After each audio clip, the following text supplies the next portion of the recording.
Good evening guys. So, may nagtanong sa akin kaninang hapon na, Ate Dap, meron bang bayad ang PNP nomination? Wala pong bayad. Tinanong ko po si Ate Flor, yung meron po akong video na nag-viral po na yung in-interview ko si Ate Flor po na marami siyang na-sponsoran papunta dito sa Canada na through PNP.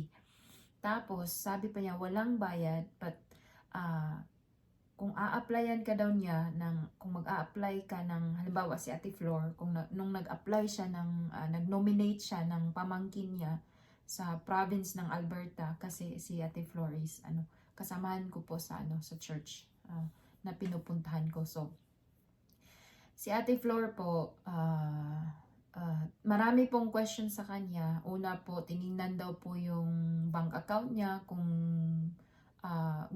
good po ba daw ang credits niya, yung maganda ba ang 'di ba yung gumagamit ka ng credit cards, utang bayad yun. So kung tinitingnan po doon ang history mo, kung ano ka ba, kung good credits, maano ka ba magbayad, kung hindi ka ba laging nagni-negative, or yung mga ganong storya, hindi ka ba nagzi-zero.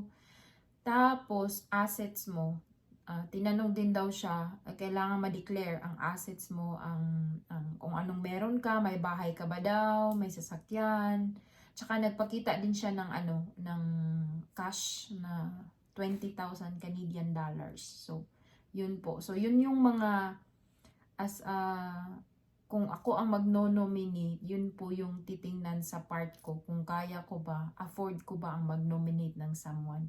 So if there's an employer po na i-nominate ka under PNP, provincial, that is the second main way, pathway po, di ba, dito for PR. So ang una is yung express entry.